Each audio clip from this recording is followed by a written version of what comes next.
One of the biggest challenges that people will have, and it's a very understandable challenge that confronts us, is actually moving away from a translation that we've been using for over 40 years. And because we've prayed it, because it's very much at the heart of our faith, the Mass is absolutely pivotal to all that we do. In a certain sense, we've canonized those words, we've canonized those phrases. I have sinned through my own fault, in my thoughts and in my words, in what I have done and what I have failed to do. Any change in familiar prayers and in familiar hymns, for that matter, change of language in them, can become a bit frustrating to people, and they trip over the words and they lose confidence in saying them and so on. It has taken me a while to get used to some of the phrases and some of the words in the new translation. I expect that everybody is going to experience something similar to that. Change is always hard. We all have opinions about how we would like to say things. The challenge to look at the whole thing positively and saying, well, it's a marvelous opportunity for us as it were to revisit the Roman liturgy, to recognize its dignity, to recognize its great history, to ensure that it's not something which is idiosyncratic, that as bishops or priests we do our own thing, but we do what the Church expects of us, so that people know what to expect and are comfortable when they attend the liturgy. Some people will not be pleased that we have to change, that we've lost some words and expressions that we thought were very expressive, and they have been. They've helped us pray.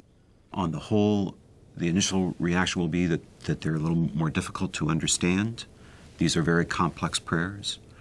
But I think in time, the repetition of the prayers will make them easier to hear.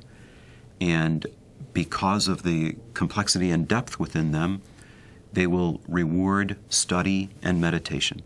So if we take time with them, I think we'll see new connections and new depths that we did not see before.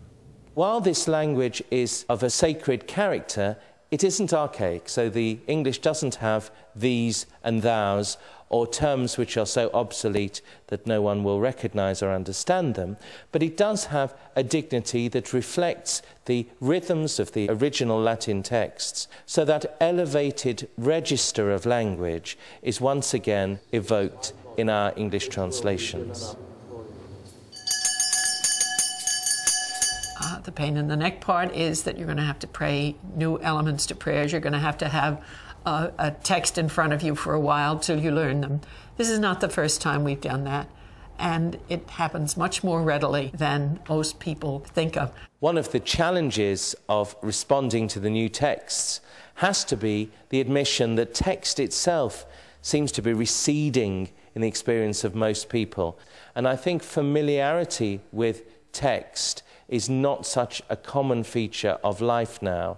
Certainly my experience as a teacher over the last 12 years, text has become more and more absent from educational programs. Hopefully we're trying to encourage more and more young people to read, but there's a certain reticence in that respect.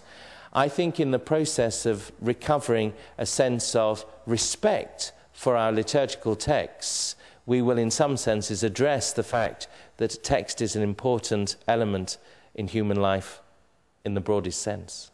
The proclamation of these new texts, they're less clipped as are the texts that we presently use, and somewhat more involved. So the priests certainly will have to get used to proclaiming these new texts in a way that is different from the old. So I think in that way that's going to be challenging. Especially the opening prayers, prayers over the gifts, and concluding prayers. These prayers are so rich and they're so close to the Latin structure that celebrants really will have to prepare the liturgy in order to be able to capture the richness that's contained in the prayers when they go to proclaim them, so that they begin to develop a sense for the cadence, a sense for the vocabulary, a sense of how they may have to change their style of proclamation in terms of those prayers. I do believe priests are extremely generous. They're there at the service of the Church, and I'm quite sure that they will rise to this new challenge, which is part of the reform that the Second Vatican Council was intent on making. We're not supposed to just be reading out of a book when we get up there. We're not supposed to just be reading a script. We're supposed to be praying. And the prayers have to come from inside us. Now, this applies to everybody in the pew, too, not just to us priests, but the priests are the leaders, so we have to do this well. We have to demonstrate this on behalf of everyone. May be acceptable to God, the Almighty Father. May the Lord accept the sacrifice at your hands. Praise and glory in His name. We need to absorb these words of prayer and make them our own. And it ain't a play. This is prayer.